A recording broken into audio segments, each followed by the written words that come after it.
Welcome to another podcast of what's happening, education and COVID-19, trying to get a sense of what's happening all around the world with the way everyone's handling it. And I'm pleased today to have Jabiz Raisdana join me from Singapore. And so I've known Jabiz both online, and we have met a couple times actually face-to-face in the past a decade or so. So we have been connected in ways for a while. So I was curious to know what has been happening in Singapore. So why don't you, Jabiz, just start by introducing yourself and tell us who you are and where you are and what you do. Yeah, so as Dean said, my name is Jabiz Raisdana. I'm a middle school English teacher in Singapore at an international school called the United World College, UWC.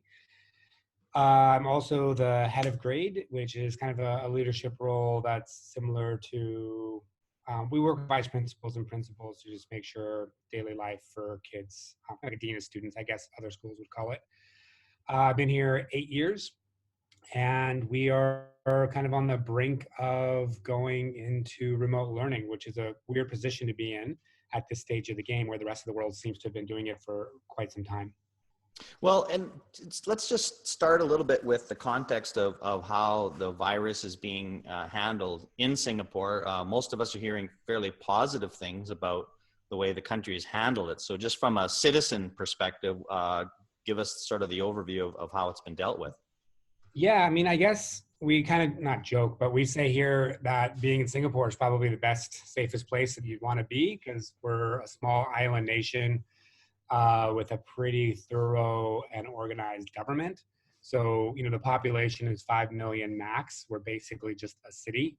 And it's really easy to keep people in and out and track their movements. For better or for worse, Singapore is a pretty surveillance heavy state anyway, in the best of conditions. Like there are cameras and, things everywhere.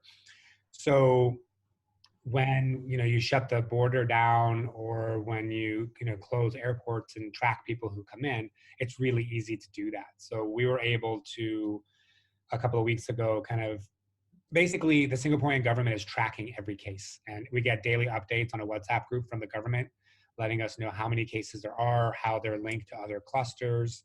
There's an interesting app here they call the tracing app, and there was a little bit of apprehension from people in terms of privacy and whatnot. But what it does, from my understanding, is that it works on Bluetooth. And when you have it on, it kind of traces your contact with other people who have the tracing app. And so if there's a case that pops up in a cluster and you have had interaction with that person through the Bluetooth connection of your phone, it'll alert you and the government that you've been in contact with someone in a cluster that's had it. So stuff like that in normal times would be like, oh my God, surveillance state, privacy, this is crazy. Right. How are we doing this? But in times like this, it's actually quite reassuring because you have a sense that all the cases are being tracked. And that's an opt-in kind of app experience? It's an opt-in app experience, and they're strongly promoting it. And there's, the fine print is a lot about encryption and privacy and how they're not, using your GPS location, and how when this is over, it'll, remove everything from your phone. So it's a trust situation for sure. But, people and again, also say here, they're probably tracking your GPS on your phone anyway. Right. Well, and that's what I was going to say. I mean, this is not a brand new conversation for people in Singapore. And so, and again, if trust has been shown over time, and I think in Canada, we feel maybe not to the same degree, but more so than the US in terms of we trust our government a little bit more, quite a bit more, I suppose, than the US. And, we're not going to get into the politics of it, but all that to say, in a time like this, that becomes a pretty critical kind of culture or posture to have as a country. Yeah, and the communication that's coming through, like, speaking of how do you build that trust, it's coming from one source, it's consistent, it's regular, you can kind of predict what's coming. It's, it's not wild information coming from a lot of different sources all over the place. It's every day you're getting information, little tips and things on what to do. And like I said, up to Thursday, life here was pretty normal. We weren't all locked down. Local schools were open. We were on holiday, but you could, there was social distancing. And when you went to a restaurant, you had to sit a table or two away, and certain tables and chairs were removed, et cetera, et cetera. But most things were running at 80% capacity. Yeah, so we had a spike in cases about 2.5 weeks ago where Singaporean residents and citizens were coming back from Europe and the US and North America and all those places. So there was a spike because the cases of people coming in, they had to be let in because they were Singaporean residents and citizens. Right. So that was one kind of spike that we had that shook things up. At our school, we started thinking about, okay, what's going to happen if we come back from the break and we have to go remote if things go to the next level.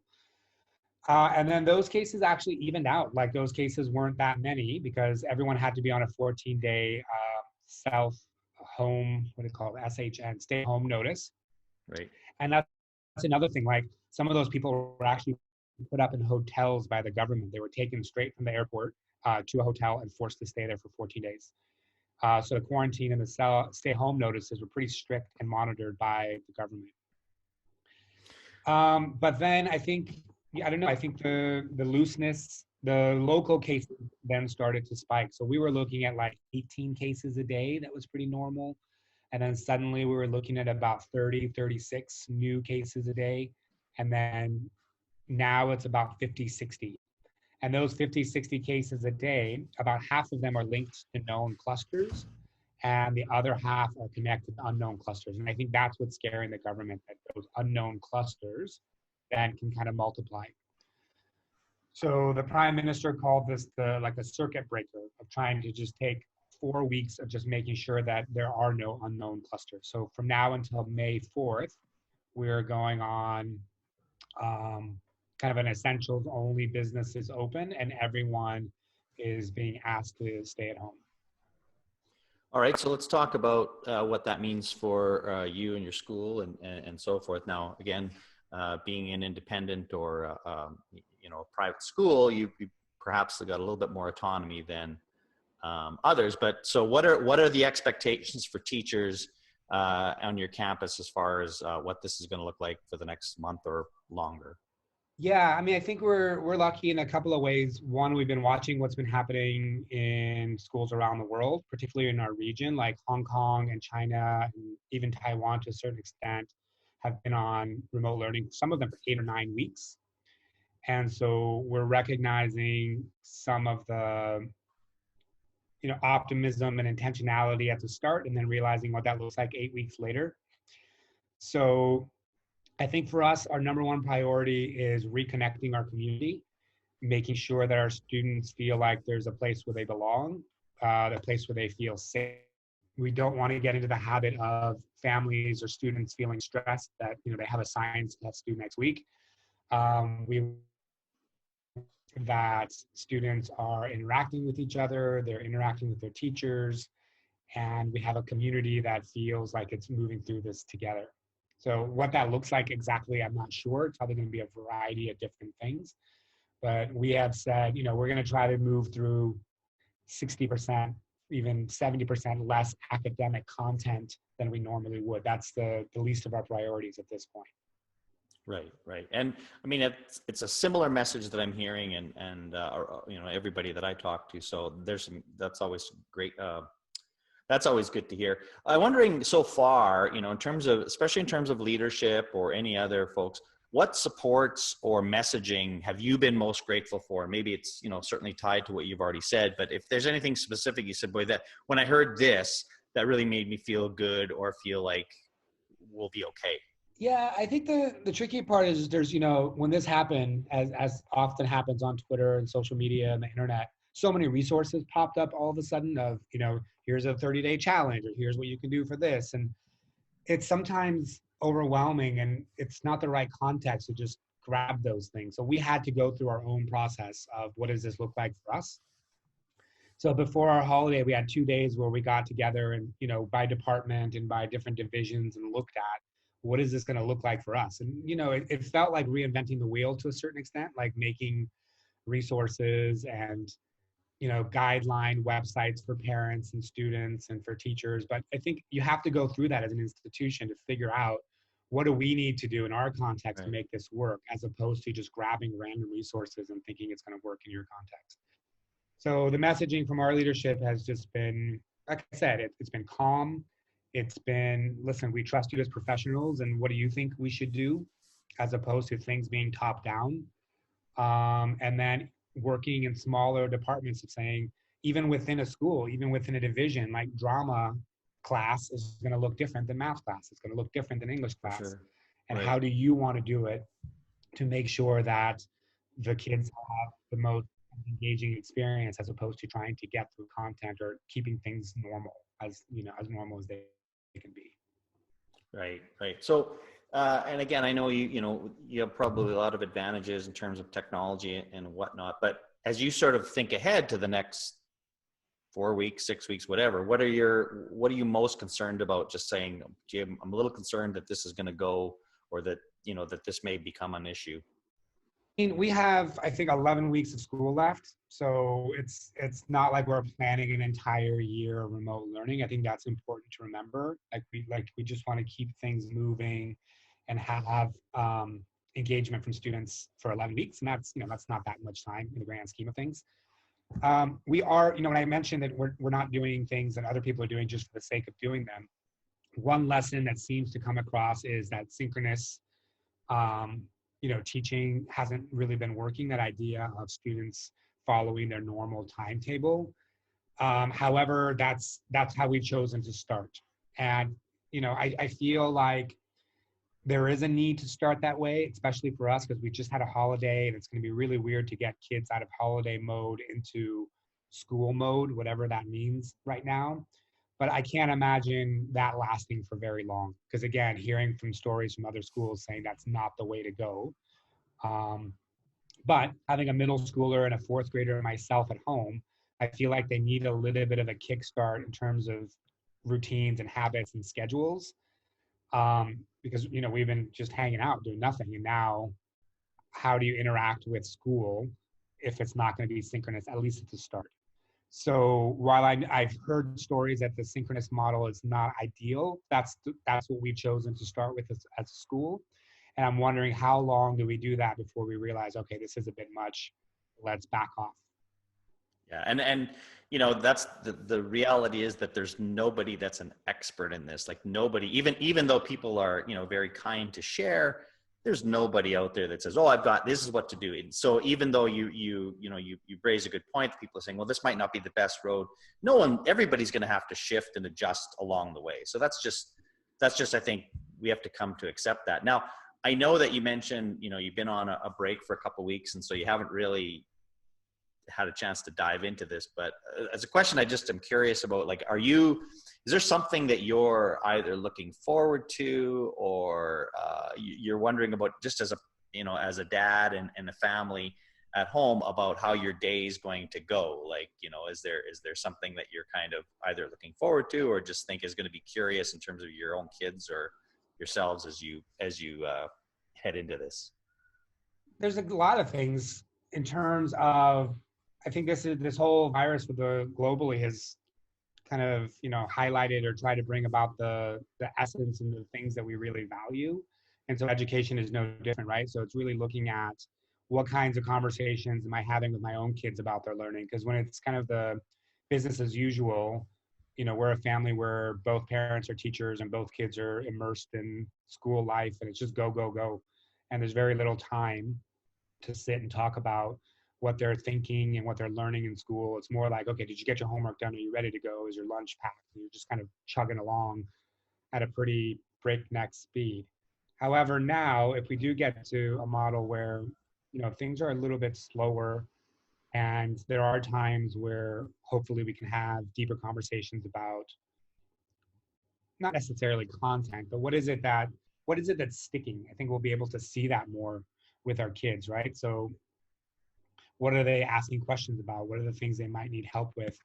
And it might give us a clearer picture moving in the future of, every teacher I've ever worked with since the start of my career says there's too much content and not enough time because we're just trying to get through stuff. So I'm wondering if this allows us at our individual schools to really look at what is this stuff that's essential? Like, what would happen if we took out 50% of our content and 50% of our units to slow things down? Would kids fall behind? What does falling behind look like? And I know there's been a lot of conversation about, kids redoing grades or all that kind of stuff. But my guess is if kids were doing 50% less, they would probably be learning, 10 times more. Yeah, I think we're all going to rethink what time, how we spend our time, and especially in the context of education, like what actually, like to your point, what sticks, what matters. Could this lead to a rethinking of what school looks like? And I mean, maybe those are a little bit lofty thoughts, but I think we'll have a chance to see this looking back here in a few months. Like in our international context, I don't know how many IB schools there are in Canada and the US, but like IB canceled all their exams. And like that's been the holy grail of international education, is everybody somehow working towards this IB exam score as, the gateway into university. Well, what's it going to look like this year when we don't have IB exams? Right. That ripple down and say, hey, actually, it wasn't that big of a deal. Maybe we don't have them next year again, or maybe we don't have them at all ever again. And that wasn't the proper indicator or assessment of all learning that kids do over 12 years. So things like that make you hopeful that these structures that we thought were so fundamental to how we teach and learn, now that they're gone, we might actually realize, oh yeah, maybe we didn't need assessments of that level, and kids are going to be fine. They're still going to learn and still get to university and whatever happens next. Well, I'm sure there's a whole bunch of dissertations and research that will be done either during or after this to answer just those questions. So lots of interesting things to come out of it. Well, hey, I appreciate the time. I think it's Sunday morning over there, so you have a day of not having to do school, and so hopefully that's a time to enjoy. Do you guys, now just one last question, so with this stay-at-home thing, like, are you outside, or are you not really being encouraged to be outside walking around? No, like I said, it's weird. Like restaurants are still open for delivery and takeout. Coffee shops have been identified as essential businesses. So, and people are encouraged. There's a lot of parks in Singapore, so exercise has definitely been encouraged. So, right. Not congregating socially in parks, but if I go for a run 3 times a week, or going for walks and just keeping a distance, stuff like that is definitely being encouraged. But we're not on total lockdown. No, I mean, and it's varied here and there. Although I was going to say, I do remember my time in Singapore. I can't imagine anybody running or doing anything in Singapore with that. But of course, you don't even think about it anymore. You've been there so long. So anyway. Well, yeah, but like, socializing and going to people's homes and things like that are definitely discouraged. So that kind of stuff can stop. So we spend most of the time inside. We're lucky that we live in a condo. We have a really small pool that's still open. So we're crossing our fingers that doesn't. That's been fantastic.